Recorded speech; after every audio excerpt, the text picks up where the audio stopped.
Good morning बच्चों। आपकी जो प्रायोगिक आप लोगों ने कहा है कि हमें प्रायोगिक भी बताइए मैम, ठीक है। तो उसी के तहत मैं आपके ये बता रही हूँ। लेसन है वैसे आपका पूरा, इसके प्रैक्टिकल तो मैंने इसका प्लानिंग के लिए तो आपको बता दिया था, लेसन 9 में था।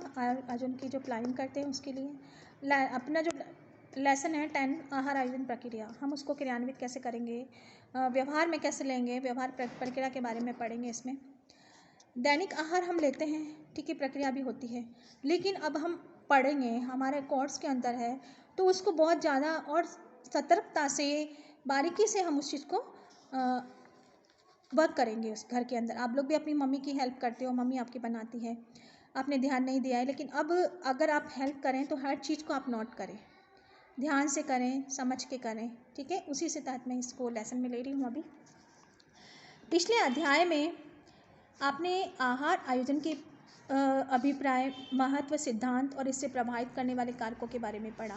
घरों में आहार आयोजन करने की प्रक्रिया प्रत्येक गृहिणी द्वारा किसी न किसी स्तर पर की जाती है। कुछ गृहिणियां हफ्ते भर का फल सब्जियां खरीद लेती हैं, महीने भर का सूखा राशन इकट्ठा करती है, अगले दिन सुबह से शाम तक का भोजन के विषय में सोच लेती हैं। इस अध्याय में इस परिवार के लिए संतुलित आहार आयोजन की व्यवहारिक प्रक्रिया के बारे में हम पढ़ेंगे, ठीक है।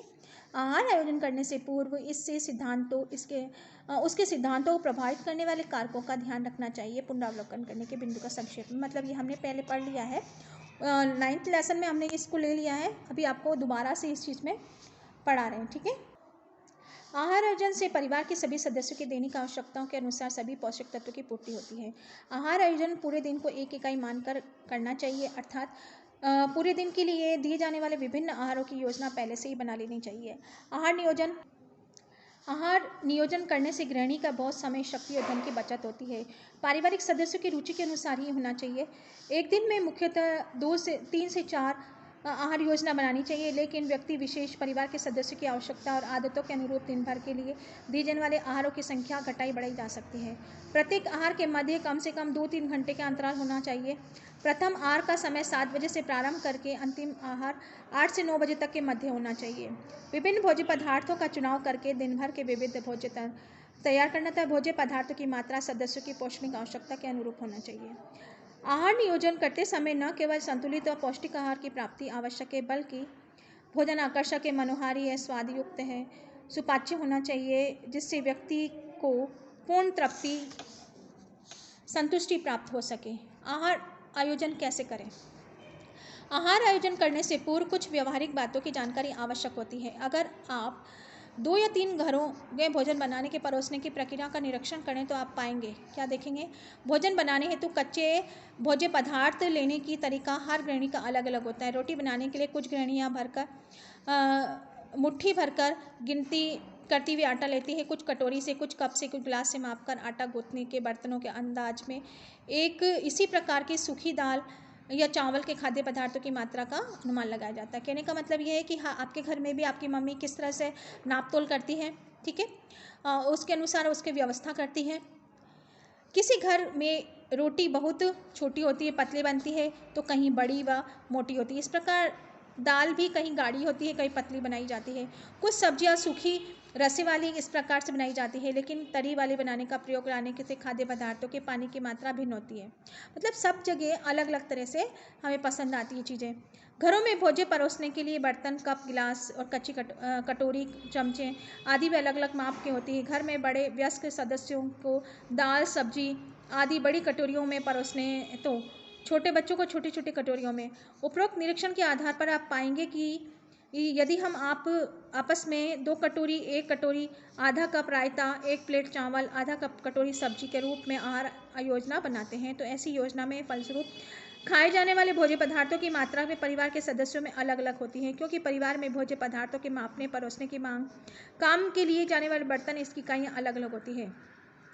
फलतः इससे प्राप्त पोषक तत्वों की मात्रा में भी भिन्नता होती है। इस प्रकार से किया गया आहार भोजन के परिवार के विभिन्न सदस्यों के भिन्न भिन्न परिवारों के लिए उपयुक्त नहीं होगा। उदाहरण के लिए यदि 2 गृहिणियाँ एक ही आकार की रोटी से अलग अलग प्रकार की रोटी बनाएंगे, तो रोटी में लगने वाले आटे की मात्रा भी अलग अलग होगी। ऐसे में यदि रोटी की संख्या के आधार पर गृहिणियों को आहार आयोजन अलग अलग आहार आयोजन करें तो समान संख्या की रोटी खाने में उपभोग की गई आटे की मात्रा अलग अलग हो सकती है। इस प्रकार भोज्य पदार्थ की विविधता आ सकती है। अब ये हम बात करेंगे बच्चों, बहुत ज़्यादा इम्पॉर्टेंट है। कम से कम मात्रा भोजन बनाने के लिए हमें चाहिए जो चाहिए, ठीक है। अनाज की कितनी मात्रा चाहिए? अनाज की हमें 30 ग्राम मात्रा चाहिए, दाल की हमें 30 ग्राम चाहिए, अंडा की 50 ग्राम चाहिए, मांस मछली की 50 ग्राम है, दूध की 100 ग्राम है, कंदमूल की 100 ग्राम है, और हरे पत्तेदार सब्जी की 100 ग्राम है, अन्य सब्जी की 100 ग्राम है, फल की 100 ग्राम है, शक्कर 5 ग्राम है, और तेल भी घी तेल 5 ग्राम है, ठीक है। ये संदर्भ इकाई है, ग्राम संदर्भ इकाई, इतने ग्राम है ये 30 ग्राम। अब हम बात कर रहे हैं, एक सामान्य आकार मोटाई की रोटी 30 ग्राम के आटे से बनी होती है, जो ना तो बहुत छोटी होती, नहीं बड़ी होती, नहीं पतली होती है या मोटी होती। 30 ग्राम सूखी दाल, पक्की दाल 1 ग्राम एक मध्यम आकार वाली कटोरी में भर देना है, जैसे एक सामान्य व्यक्ति एक समय में आसानी से ग्रहण कर लेता है। एक सामान्य अंडे या मध्यम आकार के फल का भार 50 ग्राम या 100 ग्राम होता है। इसी प्रकार एक व्यक्ति के लिए बनाए गए मांसाहारी भोजन का व्यंजन मांस मछली आदि के लिए कम से कम 50 ग्राम कच्चे खाद्य की आवश्यकता होती है। इस प्रकार एक सामान्य वयस्क को परोसे जाने वाली किसी भी प्रकार की सब्जी के लिए कम से कम 100 ग्राम कच्ची सब्जियों की आवश्यकता होती है। परिवार में काम में लिए जाने वाले भोजन बनाने परोसने में उपरोक्त विधियों का नियंत्रण करने हेतु पौष्टिक आवश्यकता के अनुरूप संतुलित आहार उपलब्ध कराने के लिए सीमित साधनों के स्वयं अपने परिवार को संतुलित आहार आयोजन कर सकते हैं। संदर्भ इकाई किसे कहते हैं? संदर्भ इकाई से तात्पर्य खाद्य पदार्थ की उस कम से कम मात्रा से है जो हमें उस खाद्य पर आधारित व्यंजन बनाने के लिए चाहिए। जैसे मैंने आप लोगों को बताई, कम से कम इतनी मात्रा चाहिए हमें, ठीक है, बनाने के लिए चाहिए। आहार योजना के लिए कच्चे खाद्य पदार्थों के संदर्भ में ये संदर्भ इकाई आपको दी गई है। बर्तन तो हम बदल नहीं सकते हैं, अतः यह आवश्यक है कि गृहिणी के संदर्भ इकाई दी गई मात्रा के अनुमान लगाने हेतु घर में उपलब्ध सभी विभिन्न प्रकार के बर्तनों को माप के लिए चुने। दी गई अनुमान के अनुसार बर्तन चुने और उसमें भरे जाने वाले विभिन्न प्रकार के भोज्य पदार्थों की मात्रा का अनुमान लगा लें। विभिन्न भोज्य पदार्थों की मात्रा का अनुमान लगाने के लिए गृहिणी घर या आसपास उपलब्ध तराजू या मापक चम्मच या कप स्लेट मापक गिलास का उपयोग कर सकते हैं।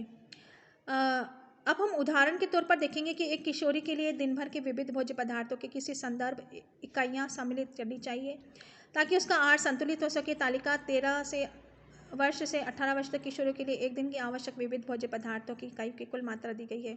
कुल मात्रा संदर्भ इकाई इसमें दी गई है।